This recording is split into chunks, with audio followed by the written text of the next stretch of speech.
तो आज की दुनिया में हर आदमी लोन पर जीता है, चाहे आपको टू व्हीलर लोन लेना हो, फोर व्हीलर लोन लेना हो, पर्सनल लोन हो या होम लोन या इस तरीके के और तमाम तरीके के लोन होते हैं। लोन लेना बहुत आसान है, लेकिन लोन लेने के वक्त जो शर्तें बताई जाती हैं, क्या वो लोन लेने के बाद वही शर्तें रहती हैं या लोन में शर्तें बदल जाती हैं? ऐसी तमाम शिकायतें लोगों की आती हैं कि लोन लिया गया था, बताया कुछ गया और होता कुछ है। अगर आपकी एक किस्त भी टूट गई तो लोन की रिकवरी करने वाले आपके घर तक पहुंच जाते हैं, जबकि नियमतः ऐसा नहीं है। नियम क्या कहता है, इस बारे में आज हम जानकारी करेंगे। पंचकुला के एक वकील हैं नीतीश, उनसे बात करेंगे कि आखिरकार क्या किस तरीके से ये जो लोन कंपनियां होती है, लोन कंपनियों के एजेंट होते हैं, किस तरीके से लोगों को परेशान करते हैं। नीतीश जी, स्वागत है आपका। जी, सुबह सुबह आज हम आए हैं आपके पास में इस बात की जानकारी करने के लिए कि ये जो लोन कंपनियां होती हैं, एक एक सामान्य मध्यम वर्गीय परिवार का बंदा जो होता है वो बाइक लेता है या थोड़ा सा बड़ा है तो कार लेता है, थोड़ा और बड़ा है तो होम ले, सबकी जरूरत है, एक बेसिकली जरूरत हो गई है। लेकिन लोन ले लिया, कर्जा ले लिया, किस्त अगर एक भी बाउंस हो गई तो लोग जो रिकवरी वाले लोग होते हैं वो घर पहुंच जाते हैं और तमाम तरीके के थ्रेट करने लगते हैं टेलीफोन के ऊपर। इस तरीके से क्या नियम है, क्या क्या कंडीशंस होती है, किस तरीके से लोन की रिकवरी हो सकती है, क्या ऐसा कर सकते हैं, वो थोड़ा बताएं, जानकारी दें। महेश्वर जी, सबसे पहले तो जैसे-जैसे लोगों की ज़रूरतें बढ़ रही है, वैसे-वैसे जो बैंक है और जो आपके फाइनेंशियल इंस्टीट्यूट है, वो लोगों को लोन दे रहे हैं। हमारे आजकल बाज़ार में कई तरह के लोन है, कंज़्यूमर लोन है, जो आपको कोई इलेक्ट्रॉनिक प्रोडक्ट लेना हो, उसके कंज़्यूमर लोन हो जाता है, आपका क्रेडिट कार्ड्स है, आपको रोज़ फ़ोन आते होंगे क्रेडिट कार्ड के लिए, पर्सनल लोन के लिए फ़ोन आते हैं, टू व्हीलर लोन के लिए आते हैं, होम लोन के लिए आते हैं। तो अपने 7 और 10 तरह के लोन हैं। गोल्ड लोन बीच में बड़ा चला था, उसमें फ्रॉड भी होना शुरू हुआ था, लोगों ने हम्म। नकली जेवर देने शुरू करे थे।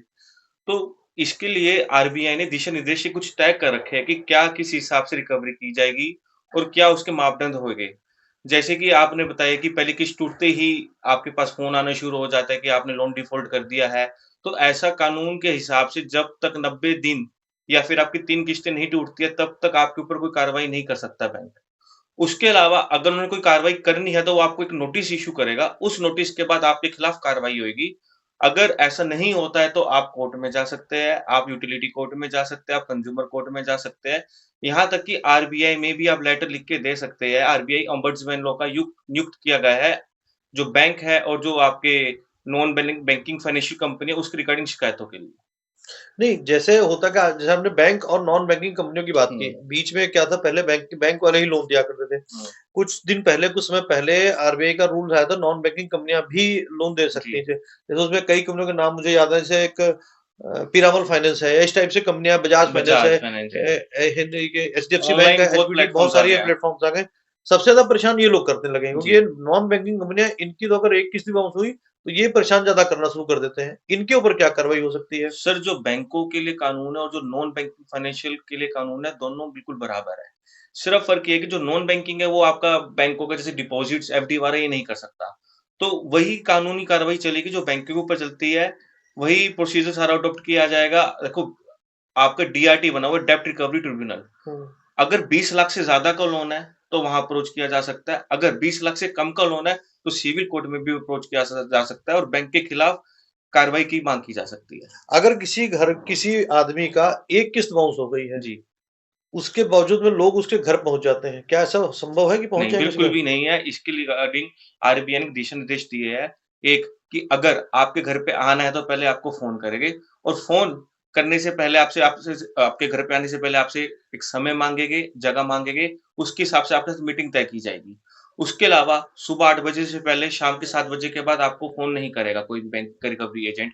उसके अलावा आपको ना तो वो डरा सकता है, ना धमका सकता है, किसी भी तरीके से नहीं करेगा। उसको बिल्कुल लीगल तरीके से रिकवरी करनी है। लेकिन क्या आपको लगता है ऐसा होता है? देखो, आपके भी केस आते होंगे इस काफ़ी तरीके के? केसेज़ है कि जिसमें दल-बल का प्रयोग किया जाता है, गाड़ी ज़बरदस्ती छीनी जाती है लोगों से और आजकल तो एक नया वेपन शुरू कर दिया है बैंक वालों ने, फाइनेंशियल इंस्टीट्यूट वालों ने कि जब भी आप लोन लेते हो, आपसे एक सिक्योरिटी चेक के तौर पे ब्लैंक चेक ले लेते हैं। कल आपको डराया जाता है, धमकाया जाता है, अगर आप किश्त नहीं पे करोगे, हम आपका चेक लगा रहे हैं। आपकी पहली किश्त बाउंस होने के बाद ही वो आपका चेक लगा दिया जाता है। दूसरा, आपको जो सिबिल स्कोर है, सिबिल स्कोर को खराब करने की आपको धमकी दी जाती है। तो बैंक कई तरह के हथकंडे अपना रहा है। मसल पावर यूज़ होती है, आपको लीगली धमकाया जाता है। मतलब बैंकिंग नौकरी के तरीके से जैसे पुराने ज़माने में महाजनी होती थी, सूदगिरी होती थी, वो होगी बिल्कुल एक तरीके बिल्कुल, से। बिल्कुल कह सकते हैं। आप पुलिस में भी जा सकते हैं, अगर आपके ऊपर किसी भी तरह का दल-बल का प्रयोग हो रहा है, आपके घर पे रिकवरी एजेंट आ रहा है, आपके घर वालों को परेशान कर रहा है, आप 112 डायल करके मौके पे पुलिस को बुला सकते हैं और उनके खिलाफ सख्त से सख्त कार्रवाई वहीं शुरू हो जाएगी। इस तरीके से बहुत सारे जो हैं कानून, मतलब आप अगर एक आम जनता चाहे, लोगों को पता नहीं होता कि हमने अगर लोन लिया है तो लोन के बाद में किस तरीके की हमारे पास प्रक्रियाएँ होती, किस तरीके से हम उसको लोन चुका सकते हैं। अच्छा, इसके अलावा एक और सवाल दिमाग में आता है कि अगर कोई ऐसी स्थिति फँस जाती है, हुँ। कोई लोन नहीं भी दे पा रहा है, मान लीजिए 3 किस्तें बाउंस हो गई लगातार, एक सवाल दिमाग में मेरे है, लगातार 3 किस्तें बाउंस होनी चाहिए, या अगर मान लीजिए मैं एक लोन पेयर हूँ, मैंने लोन ले रखा है, मतलब कार लोन ले रखा है या होम लोन ले रखा है, मेरी मेरी लगातार किस्तें चल रही, एक किस्त बाउंस हो गई, लेकिन उसके बाद भी मैं किस्तें बराबर दे रहा हूँ। उसके बाद फिर मेरी दूसरी किस्त बाउंस हो गई। तो ऐसी सिचुएशन में क्या होता है?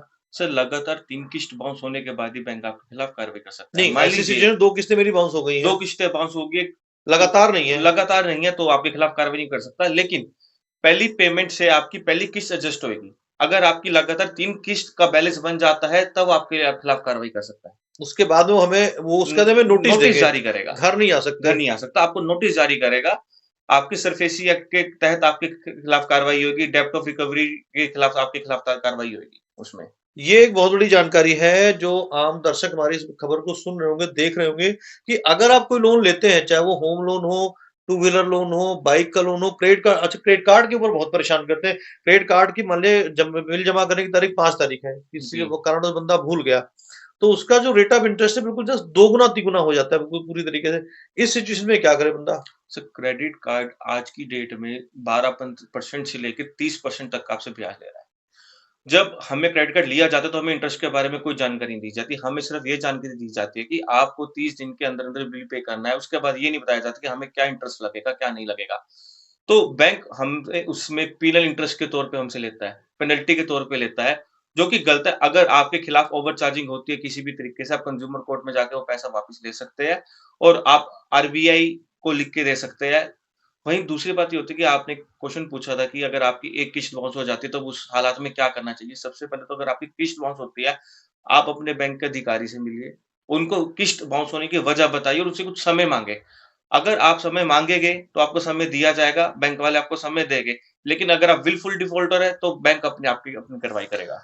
कई बार किस्त क्या होती है कि मान लेते हैं किसी आदमी की किस्त है 10 तारीख की, जी, और अब सैलरी पेशा पर्सन है, सैलरी पर्सन है, उसकी तनख्वाह 10 तारीख को नहीं आती, उसकी तनख्वाह आती है 20 तारीख को।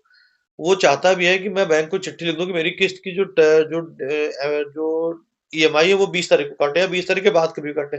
बट बैंक कहते हैं जी हमारा तो सिस्टम ही 5 तारीख का या 8 तारीख का या द 10 तारीख का है, हम चेंज नहीं कर सकते। क्या ऐसा पॉसिबल है? नहीं, जो सैंक्शन लेटर आपकी को दी गई है, आप सैंक्शन लेटर के हिसाब से ही आपका लोन चला जाता है। उसमें ना तो मैनेजर, ना ही आपको इसमें फेरबदल कर सकते हैं। उसमें आपको लेट फी फाइन फाइन तो देना ही पड़ेगा। मतलब डेट चेंज नहीं हो सकती, जो डेट डेट नहीं है। चेंज हो सकती, वो सिस्टम उठाता है। सिस्टम में एक बार जो चीज़ फीड होगी, वो कभी चेंज नहीं हो सकती है। तो ये है कुछ सवाल जवाब जो लोगों ने हमसे पूछे थे इस चीज को लेके, होम लोन या लोन से सब, two wheeler loan, four wheeler loan, credit card को लेकर के। अगर आपके भी दिमाग में कोई सवाल जवाब है तो हमारे कमेंट बॉक्स में जाके कमेंट सेक्शन में सवाल जरूर पूछेगा। इस सवाल को आपके सवालों को लेकर के हम फिर वापस वकील साहब के पास में आएंगे और कोई सवाल का जवाब, आप जो सवाल के जवाब होंगे वो आपको दिए जाएंगे।